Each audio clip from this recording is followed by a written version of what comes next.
सर्वप्रथम सर्व भारतीयांना मी संविधानाचे जे अमृत महोत्सव वर्ष सुरू आहे त्यानिमित्ताने सर्व भारतीयांना मी खूप खूप शुभेच्छा देते. आपण जाणताच की महात्मा फुले यांची जयंती आणि डॉक्टर बाबासाहेब आंबेडकर यांची सुद्धा जयंती याच महिन्यामध्ये येते. तर त्यांनी केलेल्या कार्याला एक उजाळा द्यावा आणि त्यांनी केलेल्या कार्य जे काही आहे महिलांसाठी कार्य केलेले आहे त्यांना एक अभिवादन म्हणून आपण ह्या विषयावर आज संविधान या विषयावर आपण आज बोलणार आहोत.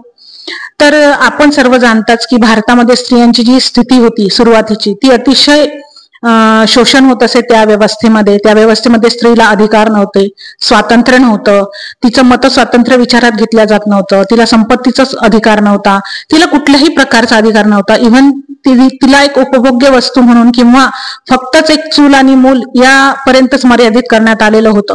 परंतु जेव्हा डॉक्टर बाबासाहेब आंबेडकर यांनी भारताची राज्यघटना लिहिली तेव्हा त्यांनी खऱ्या अर्थाने भारतीय स्त्रियांचे मुक्तिदाते म्हणून ही भूमिका पार पाडली.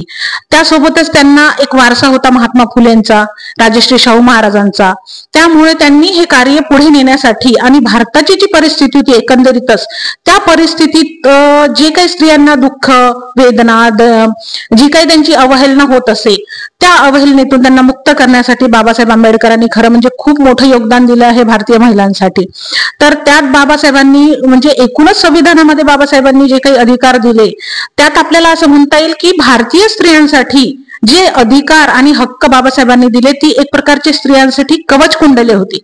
त्या कवच कुंडलामध्ये इतकं काही स्त्रीला दिलं बाबासाहेबांनी, डॉक्टर बाबासाहेबांनी, की त्याचं आपण आज मोजदाद करू शकत नाही. आज त्यांच्याच प्रयत्नांमुळे आणि त्यांच्याच लिखित राज्यघटनेमुळे आपण जे काही हक्क अधिकार उपभोगतो आहोत आणि मोठमोठ्या पदांवर आज स्त्रिया गेलेल्या आहेत, मग ती वैमानिक असो, राष्ट्रपती असो, ML असो, MP असो. तर ह्या ज्या गोष्टी आहेत ह्या आज स्त्रिया ज्या स्वातंत्र्याची फळं जी उपभोगतायत ती केवळ आणि केवळ राज्यघटनेमुळे. आणि राज्यघटनेमध्ये असं काय आहे की ज्यामुळे महिला आज इतक्या मोठ्या प्रमाणामध्ये मोठमोठ्या विविध क्षेत्रात नामवंत झालेले आहेत, कीर्तिवंत झालेले आहेत आणि मोठमोठी पदे विभूषित करत आहेत, उपभोगीत आहेत. तर याचं कारण असं आहे की भारतीय संविधानाने आपल्याला जो काही समानतेचा अधिकार दिला, कुठल्याही प्रकारचा भेदभाव न करता आपल्याला सर्व प्रकारची समानता दिलेली आहे. मग ती स्त्री पुरुष समानता असो किंवा वेतनातली समानता असो किंवा मग प्रसूती रजा असो किंवा मग फॅक्टरीमध्ये जे ऍक्ट आहेत त्यामध्ये महिलांना आणि मुलांना संरक्षण दिलेले आहे. त्याचप्रमाणे मॅटर्निटी बेनिफिट ऍक्ट असो, त्याचप्रमाणे हिंदू सक्सेशन ऍक्ट असो किंवा जो काही घरगुती हिंसाचार होतो त्यामध्ये महिलांना जे काही संरक्षण प्रदान केलेलं आहे 2005च्या ऍक्ट मध्ये. तर ही विविध प्रकारची जी काही ऍक्ट आहेत आणि कायदे आहेत ते केवळ आणि केवळ स्त्रियांना ह्या दुःख दैन्य आणि दास्यातून मुक्त करण्यासाठी करण्यात आलेले कायदे आहेत. आणि ही एक प्रकारची कवच कुंडला आहे आणि संरक्षण आहे. आणि हे जे काही संरक्षण कायद्याद्वारे प्रदान करण्यात आलेलं आहे त्यामुळे एक स्त्री म्हणून एक लिगल पर्सन म्हणून ती समाजापुढे येते आणि तिचे अधिकार पुरुषांच्या तुलनेमध्ये पूर्णतः एकसारखे आहे. तिथे कुठेही असमानता तुम्हाला झालेली दिसत नाही. जर तुमच्यामध्ये तशी असमानता होत असेल तर कायदा आपल्याला त्याचं संरक्षण प्रदान करतो. तर आपल्याला कायद्यापुढे सगळ्या महिलांना समान मानलेलं आहे. आता या अनुषंगानेच मी तुम्हाला काही गोष्टी सांगू शकेल की जे काही आपलं संविधान आहे त्या संविधानामध्ये जी काही कायदे म्हणा आणि जे काही अधिनियम म्हणा जी काही झालेली आहे तर ती सुद्धा म्हणजे संविधानाने असं म्हटलं आहे की राज्याला सुद्धा असे अधिकार आहेत की त्यांनी स्त्रियांच्या संरक्षणासाठी किंवा हक्क अधिकारासाठी त्यांना काही विशेष तरतुदी प्रदान करण्यासाठी त्यांना प्रोत्साहन द्यावं.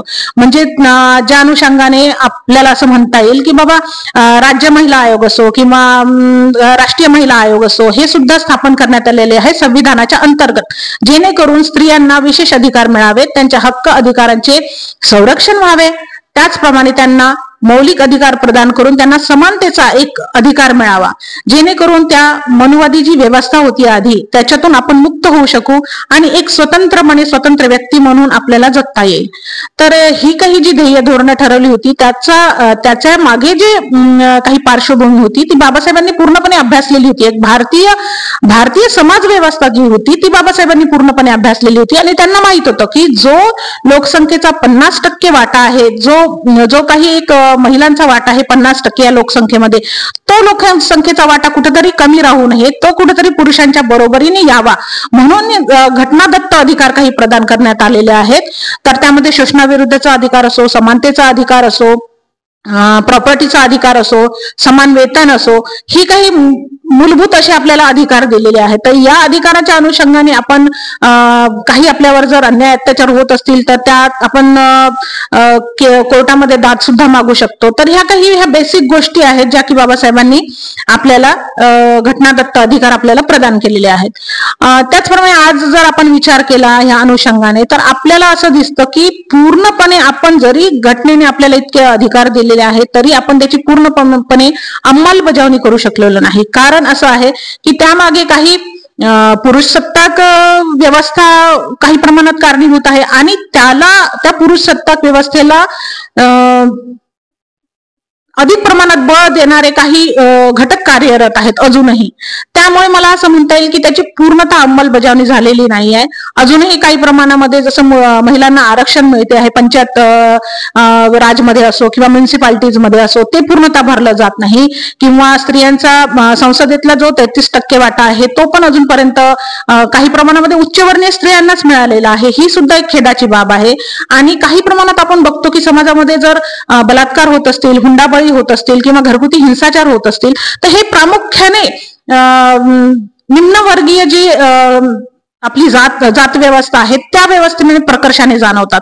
तर ह्याला कुठेतरी प्रतिबंध बसायला पाहिजे असं मला वाटते. आणि त्या अनुषंगाने संविधानाची जर योग्य पद्धतीने अंमलबजावणी झाली तर हे जे निम्नवर्गीय जी कास्ट सिस्टीम आहे ती कुठेतरी इक्वली येईल. आणि त्यात जे घटक प्रामुख्याने स्त्रिया ह्या गणल्या जातात, शूद्रातिशूद्र म्हटलं तर त्या स्त्रिया आहेत, तर त्यांना सुद्धा एक चांगल्या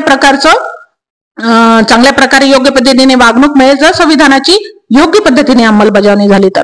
आज समाजामध्ये ज्या स्त्रिया मोठ्या पदावर पोहोचलेल्या आहेत, विविध प्रकारची मोठमोठी पदं भूषवित आहेत, तर त्याचा खऱ्या अर्थाने जो लाभ घेतला आहे तो स्त्रियांनी, तो केवळ आणि केवळ डॉक्टर बाबासाहेब आंबेडकरांमुळे. त्यामुळे मला बाबासाहेबांना असं म्हणावं वाटतं की ते भारतीय स्त्रियांचे खरे मुक्तिदाते आहेत.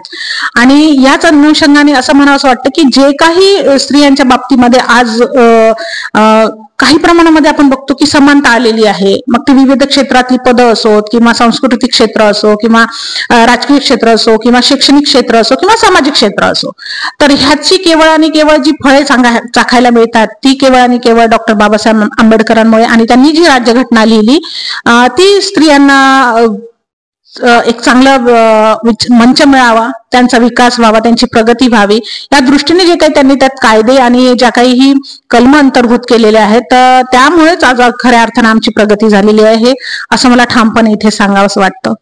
भारतरत्न, विश्वरत्न डॉक्टर बाबासाहेब आंबेडकर यांच्या आज जी 14 एप्रिल ही त्यांची जयंती आहे, त्यानिमित्ताने मी सर्व भारतीयांना त्यांच्या जयंती दिनी सर्वांना शुभेच्छा देते.